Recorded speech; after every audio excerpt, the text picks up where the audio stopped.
A blessed, blessed Wednesday morning po sa bawat isa. Good morning, good morning, good morning. Isang mapagpalang umaga po sa bawat isa na manonood ng live, gayon din po ng replay. Ayan. Kasama ko ngayon ang aking anak na si Christine dahil wala silang pasok o online sila kasi dahil sa nag-abiso yung yung sa weather na sobrang init ngayon, may tendency na magkaroon ng heat wave. Oo, ng heat wave. So delikado, no, para sa mga estudyante, lalo na dito sa area kasi namin itong Binyan Carmona, medyo magkalapit. Ito yung madalas na pinakamainit na area, no? Kahit malapit kami sa Tagaytay, itong area namin, ito yung madalas na pinakamainit. Hindi ko alam bakit. Siguro yung situation, no? Medyo mababa. A blessed morning kay Ading Shirley. Good morning sa iyo at sa lahat ng kasama mo sa iyong tahanan. Meron pa tayong kasama, tatlo. Teka, i-check natin. Ayan, si Sister Joanna, a blessed morning din sa iyo.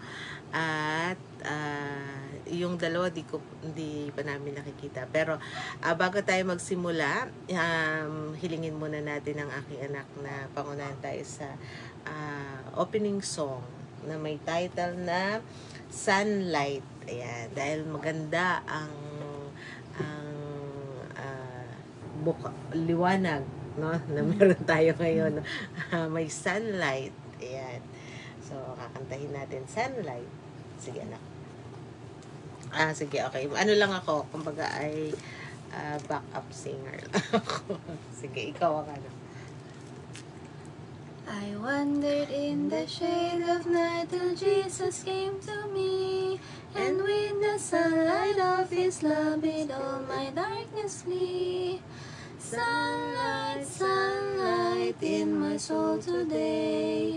Sunlight, sunlight all along the way. Since the Savior found me, took away my sin, I have got the sunlight of His love within.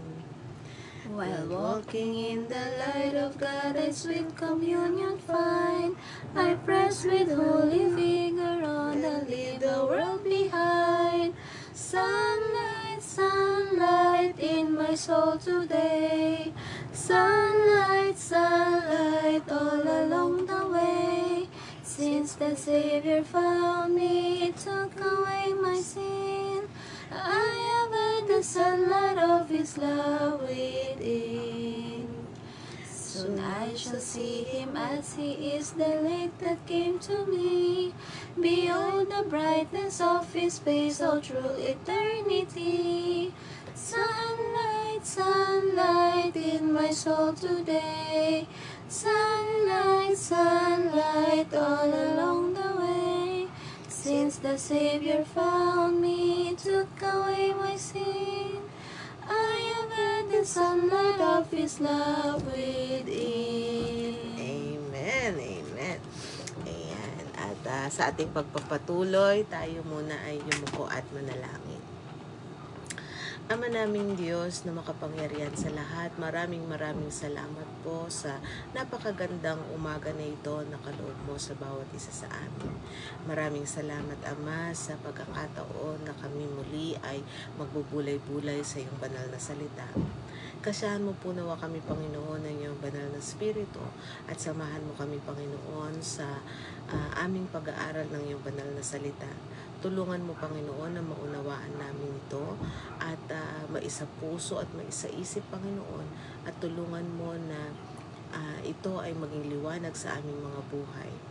Ikaw po nawa, Panginoon, ang gumabay din sa lahat ng mga mahal namin sa buhay na hindi namin kapiling sa mga oras na ito. Ingatan mo po sila at gabayan at pagpalain, Panginoon. Gayon din, Panginoon, ang iba pang mga kapatiran namin na dumaraan sa mga pagkakasakit at mga pagsubok sa buhay, Panginoon. Haplusin mo po nawa sila at patuloy na pagalingin. Haplusin mo po nawa ang aking asawa si Larry sa kanyang ubo, sa kanyang allergy, Panginoon. Pagalingin mo po nawa siya. Dinadalangin ko rin ang iba pang mga kapatiran na dumaranas sa mga matitinding pagkakasakit, Panginoon. Patuloy kang magbigay sa kanila ng kagamutan. Binabanggit ko rin, Panginoon, ang dating teacher ni Christine, na si Teacher Cheryl, Panginoon, na nasa ospital ngayon, na may breast cancer, Panginoon. Ikaw po nawa ang magbigay ng kagamutan at kagalingan sa kanya. Tulungan mo, Panginoon, na ito ay kanyang mapagtagumpayan, at lalo't higit tulungan mo makita niya na walang ibang makakagawa, Panginoon, ng anumang hinihiling niya sa kanyang buhay, kundi ikaw lamang, Panginoon. Tulungan mo makita niya na ang lahat ay walang magagawa ang sinuman kung wala sa iyo. Panginoon, patuloy din namin hinihiling na gabayan mo po ang iyong lingkod na siyang magbabahagi ng iyong banal na salita. Kasiyahan mo po ako ng karunungan, Panginoon, na maibahagi ko ito ng may kalinawan. At dinadalangin din namin, Panginoon, na patawarin mo kami sa aming mga nagagawang kasalanan. Ito man po ay lihim o hayag. At ang lahat ng ito ay dalangin namin sa matamis na pangalan ni Jesus. Amen. Yan. Okay. Sa ating morning devotion na may pamagat na From Mess to Message. Ayan, From Mess to Message. At ang ating teksto ay matatagpuan natin sa aklat ng Mark chapter 5 verse 1 to 20. Ayan, anak, pwede mo bang basahin yung ating teksto from Mark 1 to Mark 5, 1 to 10. Ay, 20 pala, sorry. 1 to 20. They went across the lake to the region of the Gerasenes. When Jesus got out of the boat, a man with an impure spirit came from the tombs to meet him. This man lived in the tombs, and no one could bind with him anymore, not even with a chain. For he had often been chained in hand and foot, but he tore the chains apart and broke the irons on his feet. No one was strong enough to subdue him. Night and day among the tombs and in the hills, he would cry out loud and cut himself with stones. When he saw Jesus from a distance, he ran and fell on his knees in front of him. He shouted at the top of his voice, "What do you want with me, Jesus, Son of the Most High God? In God's name, don't torture me." For Jesus had said to him, "Come out of this man, you impure spirit." Then Jesus asked him, "What is your name?" "My name is Legion," he replied, "for we are many." And he begged Jesus again and again not to send them out of the area. A large herd of pigs was feeding on the nearby hillside. The demons begged Jesus, "Send us among the pigs, allow us to go into them." He gave them permission, and the impure spirit came out and went into the pigs. The herd, about 2,000 in number, rushed down the steep bank into the lake and were drowned. Those tending the pigs ran off and reported this in the town and countryside, and the people went out to see what had happened. When they came to Jesus, they saw the man who had been possessed by the legion of demons sitting there, who had seen it, told the people what happened to the demon-possessed man, and told about the pigs as well. Then the people began to plead with Jesus to leave their region. As Jesus was getting into the boat, the man who had been demon-possessed begged to go with him. Jesus did not let him, but said, "Go home to your own people and tell them how much the Lord has done for you, and how he has had all mercy on you." So the man went away and began to tell in the Decapolis how much Jesus had done for him, and all the people were amazed. Yun, no? Thank you sa pagkabasa ng ating teksto, no, sa umagang ito. No, basbasan ng Panginoon yung ating teksto. Ito yung storya kung saan merong isang tao na na-possess ng demon. Pero hindi lang isa, no? Legion, marami. Marami ang evil spirit, no? At dito makikita natin, ito yung isang example sa Biblia, no? Merong mga nagtatanong, no, na kung totoo pala na merong mga ganito, no, na napoposes. Oo, kasi nandito sa no, sa banal na kasulatan. Pero syempre, para sa mga anak sa mga Kristiyano na nagtitiwala sa Panginoon, no, syempre hindi nila yan mapapasok kasi naalala rin natin, merong isang demon possessed na pinalaya ng apostle, no? Ito kasi si Jesus mismo ang papunta ng mga demon possessed doon sa pig, no? Pero meron din nung panahon ni Apostle Peter ba? Oo, na meron ding demon possessed, pero pinapunta rin niya, pinaalis din niya, no? Kaya tayong mga Kristiyano na nananalig sa Panginoon, no, yung kapangyarihan ng ating Panginoong Diyos ay pwede niyang padaanin sa atin at magkaroon din tayo ng kakayahan na magpalaya, no, nitong mga napoposes, no. At dito, no, dito sa ating teksto na ito, makikita natin na nakiusap yung mga demon sa kanya, no, kasi takot sila sa ating Panginoong Diyos, na sabi niya, dun mo na lang kami dalhin sa mga baboy.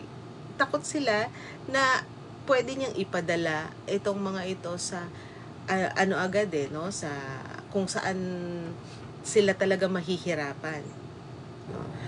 At dito makikita natin yung kapangyarihan ng ating Panginoong Diyos, yan, na kumilos sa buhay nitong tao na ito na pinalaya. At dito, sige, pagpatuloy natin, ako naman magbabasa from mess to message, no. Daryl was a basketball legend who nearly destroyed his life with drugs, but Jesus set him free and he's been clean for years.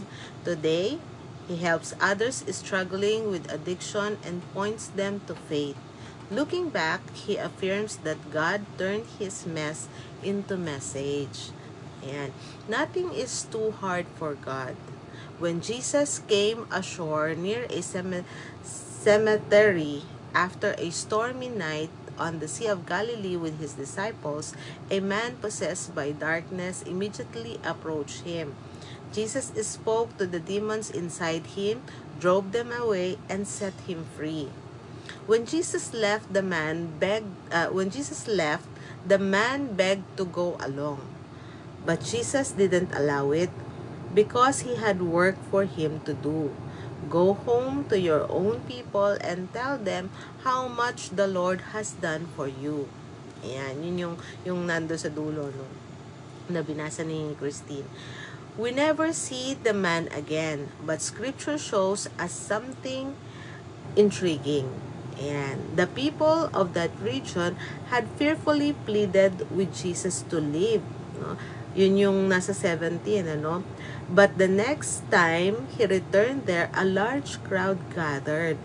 Could the crowd have been resulted from Jesus sending the man home? Could it be that he, once dominated by darkness, became one of the first missionaries, effectively communicating Jesus' power to save? Ayan. We'll never know this side of heaven, but this much is clear. When God sets us free to serve Him, He can turn even a messy past into a message of hope and love.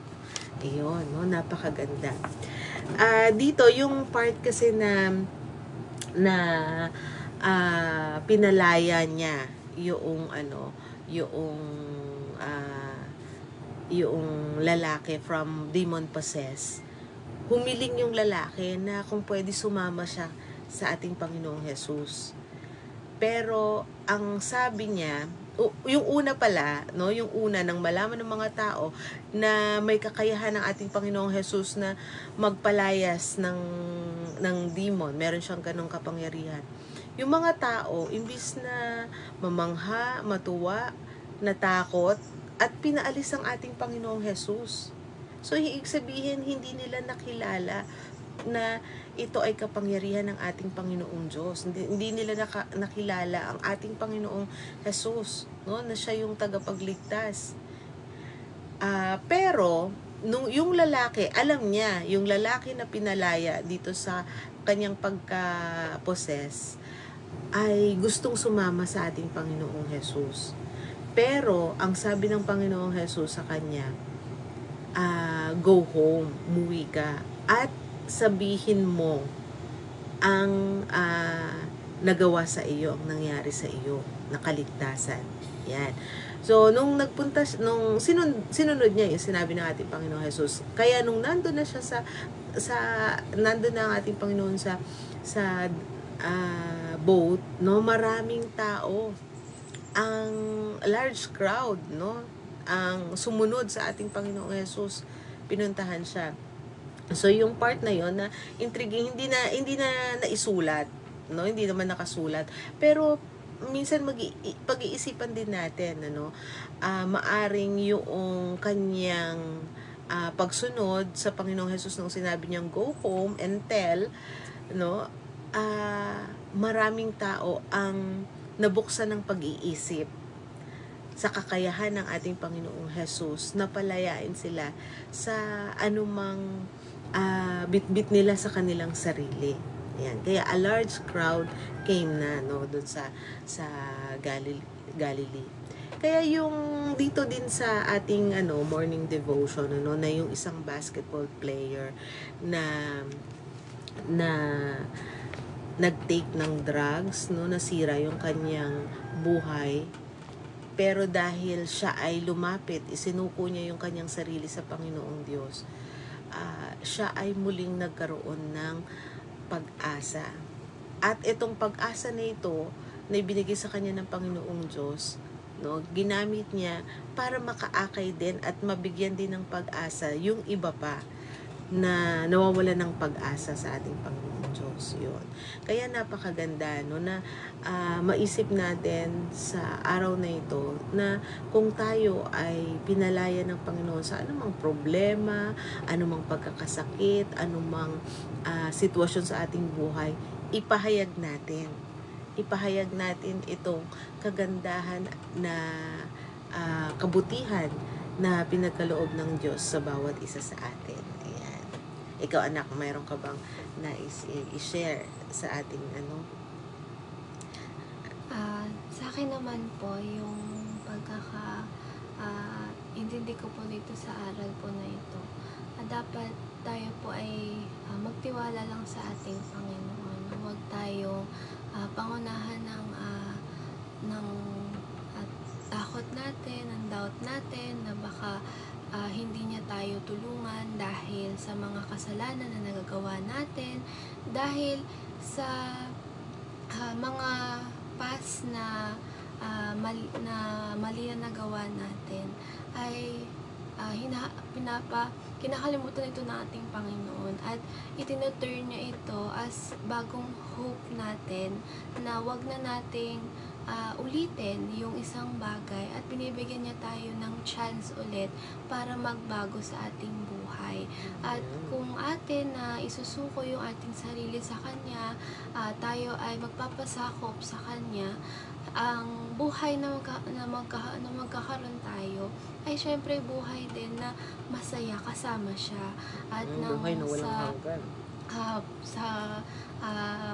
Kanyang pagbabalik ay makikita natin yung mga nangyari. Babalik tayo sa mga biglang magpa-flashback sa atin na tayo ay naligtas ng ating Panginoon, na dati kung meron man tayo na hindi maganda na nagagawa, at gayon din na kasalanan na hindi naayon sa ating Panginoon, ay makikita pa rin natin, kahit balikan natin itong mga aral na ito, magkakaroon tayo ng realization na kahit pala yung mga tao na kung sa tingin natin ay hindi na worthy na patawarin, ang Panginoon hindi niya yung tinitignan kung gaano man kadami, kung gaano kalaki yung kasalanan mo. Ang tinitignan niya dito ay yung magiging buhay mo kung ikaw ay sumama or kung ikaw ay magtitiwala sa Kanya. Kaya kung tayo ay lalapit or ating isusuko ang buhay natin sa Kanya, tayo ay magkakaroon ng buhay na walang hanggan at masaya na love with Jesus or with God. Yun, amen, no? Napakaganda na i-share ng aking anak, no? Yung pag-surrender natin sa Panginoon, yun yung number one step, no? Na tanggapin natin na meron tayong kailangan natin, no, ng tulong. Yun nga sinabi niya, no, kahit ano man yung past natin, si Lord, ang ating Panginoon Diyos, kaya niyang linisin, kaya niyang ayusin. Kaya nga, from mess to message, anumang mess yan, anumang nagawa yan in the past, si Lord kaya niyang baguhin, no, kaya niyang gawing brand new ulit, no? Yan ang power na meron ang ating Panginoong Diyos na kikilos sa buhay ng mga taong sinusurrender ang kanyang buhay sa Kanya. Hindi lamang dito sa mundong to, and after this life, no? Meron tayong pag-asa. Laging may pag-asa sa ating Panginoong Diyos. Yan. At yun, muli, no? Napakagandang paalala sa bawat isa sa atin ngayong Wednesday morning. So, bago tayo magtapos, ilingin natin ang aking anak na si Christine. Pangunahan tayo sa ating closing prayer. Ang bawat isa po ay umuko, pumikit at panandalian tayong manalangin. Ama namin, Diyos na makapangyarihan sa lahat, may-ari ng aming buhay at kalakasan. Ama, nagpapasalamat kami sa aral na aming natanggap ngayong umaga na to, sa aming talakay na buhay ulit, Ama, na pinaalala mo sa amin yung kahalagahan ng pag-surrender namin sa inyo, yung pagpasakop namin, Ama, at patuloy na pinapaalala mo sa amin na kahit kami man ay nakakagawa ng mga mali, ay patuloy mo pa rin kami na binibigyan ng chance at ng love, Ama, na magkaroon ng hope sa buhay at kami ng kalagayan. Pinapanalangin rin namin at inilalapit sa iyo yung mga kapatid namin na kayo rin munawa kami sa lahat ng aming nagagawang kasalanan, Ama. Ito man ay lihim o hayag. Ito lang po ang aming Ayan, merong tumatawag sa akin eh. kaya nadidistract minsan yung ating live. Ayan. Pero muli, nagpapasalamat tayo sa Panginoon sa napakagandang ayan. So, see you later po sa ating evening devotion. And sa pangunguna ulit sa pangunguna ni Sister Joanna for buong March ito. At tayo ay, labas ka nga anak. May pala, tayo, sabihin mo may devotion. Ayan. So, tayo ay magkita-kita mamaya dahil buong March ito, magandang topic na hinanda, no, sa pamamagitan ng pangunguna ni Sister Joanna. So, see you later sa ating evening devotion. God bless!